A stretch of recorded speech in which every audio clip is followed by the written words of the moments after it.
but your weight does not define your health.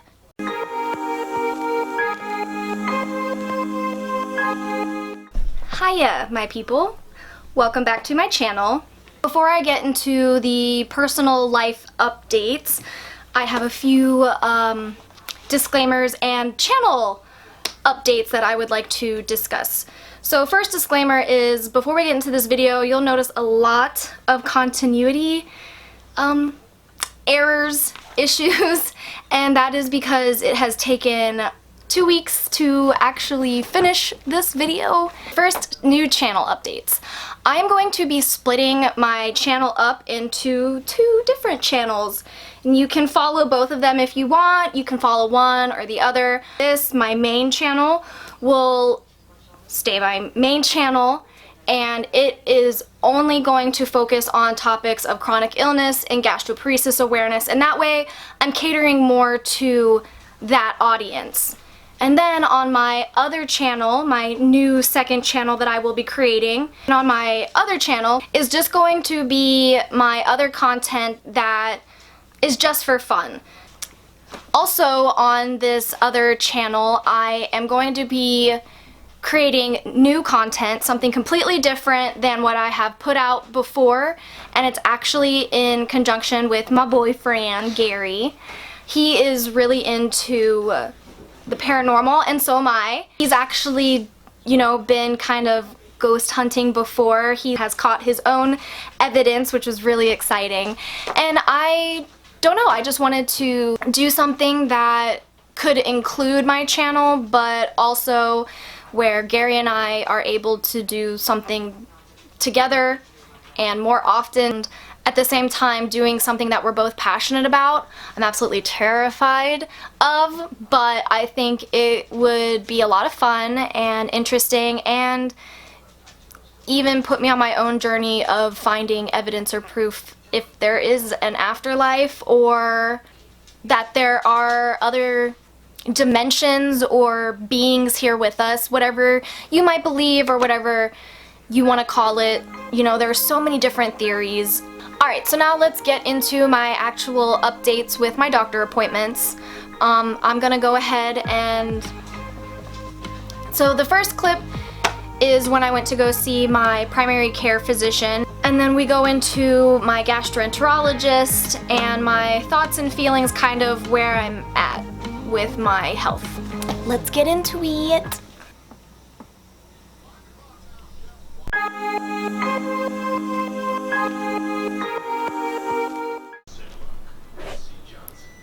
Can you tell I'm going through a lot right now? My hair literally changes color almost every single vlog.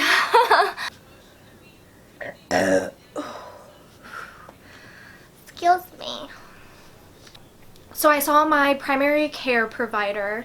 I really like her. She's really caring and understanding, and told her about my fatigue issues that I've been having, and I also had an EKG done because I actually have to have an EKG every 6 months technically because of one of the medications I'm taking. They also did blood work, and we found out that my vitamin D was actually extremely low. So she gave me it was supposed to be a month's supply of vitamin D, and I didn't actually read the label, so please do not copy me and don't follow in my footsteps. Read every medication that you have, obviously. Wow. I ended up taking one every day in a week. And so I was like, well, why did they only give me a week's supply? When I finished it and I couldn't refill it, I found out that it was because it was supposed to be once a week, not one a day. So yeah, don't make that mistake. And I'm kind of glad that there was just something that actually was wrong, because I really just was not sure why my fatigue was so bad. I was like, is this really am I lazy? It was really something going on, and that's why it's really important to make sure that you get checkups, or if you really do feel like there's something wrong with you, urge your doctor to take blood work, or to just bring it up to them. Because on the other hand, they also gave me a medication to help kind of boost my antidepressants because we do think that a lot of my fatigue could be contributed to my depressive episodes that I've been having. So we're hoping that my insurance will change their minds about authorization. So far they've denied me on that, and I have to try and figure out why. I will be making a rant about that soon. Thanks guys for checking in. Alright, hey guys, so I just got back from my gastroenterologist's appointment, and it went well on one hand. You know, my doctor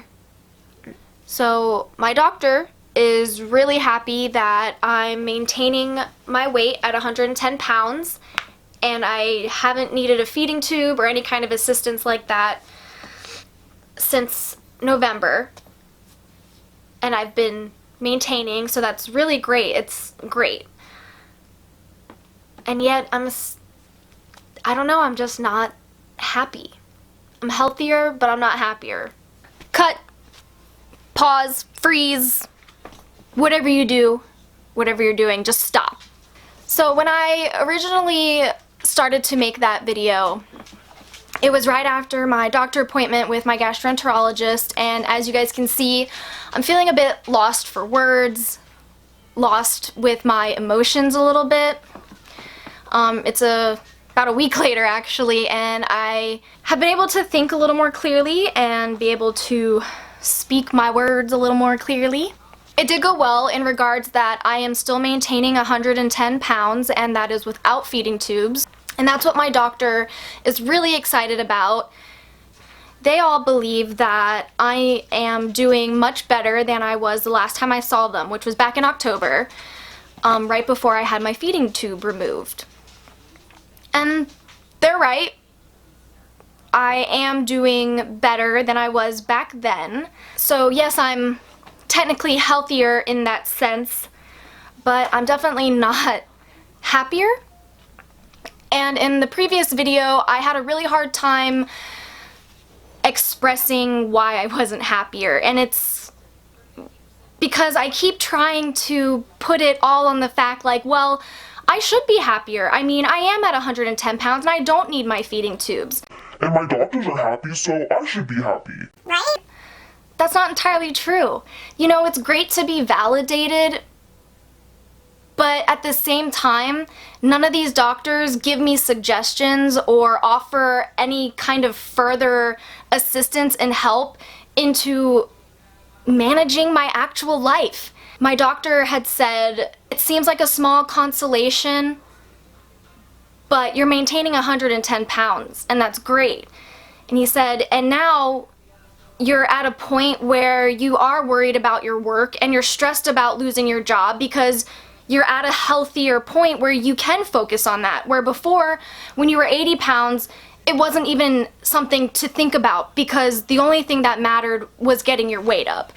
And that's very true. Now I don't need feeding tubes, so it's almost like if you don't have feeding tubes and people can't physically see that anymore, they expect you to just be better and to stay consistent. But that's the thing that I really want to discuss, and I wish more of the healthcare system understood, more healthcare professionals understood, but your weight does not define your health. It does not. I know people who are technically overweight who need feeding tubes because they are so miserable and they are lacking that nutrition. I know people who are technically overweight and can't get feeding tubes because they don't look sick. I actually had to tell the doctor that sometimes I actually miss my feeding tube, and she was like, why? And that's the thing, is because you think that I'm healthier, and by that meaning I'm happier, but that's not true. I mean, yes, I have weight. And the f***up thing is that, and my doctors have actually said this, is, well, at least now you have weight to lose. You have some cushion. That's what they're concerned about. It's just putting a band-aid on the problem and not actually fixing it. So basically it's just making sure that I have enough weight so that I can lose it again, so that I can get my feeding tube, so that I can get weight again just to lose it again.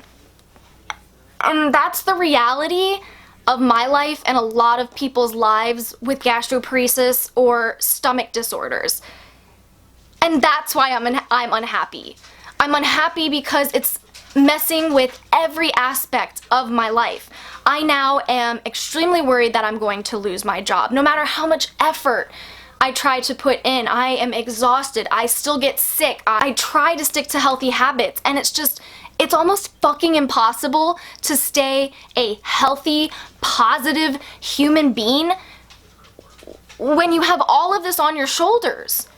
Right, that I have almost no vomiting, and I do have to deal with nausea, but now I have more pain, and there's really not a lot that we can do about the pain. I mean, I could take painkillers, but nobody wants to give those out. They're very strict on that. Plus, when I take these painkillers, they make me very loopy. They make me constipated. I seriously feel drowsy for the next 2 days afterwards. My gastroenterologist offered to do an endoscopy, but the thing is what are we looking for? There's nothing to look for. We know I have gastroparesis.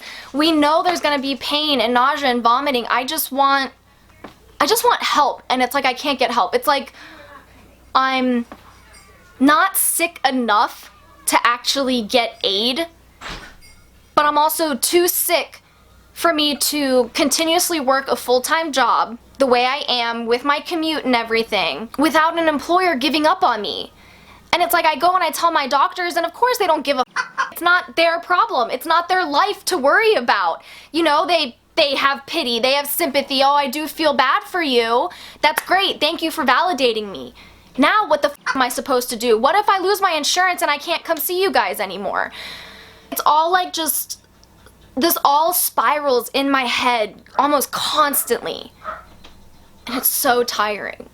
And it's so exhausting. Sorry, my dog is barking if you can hear her barking outside. So really, I know this video was really all over the place once again with my thoughts, and really just wanted to update you guys on what's been going on with my doctor appointments. In 3 months, I'll go back to see my GI. Right now, I don't need to see my primary care.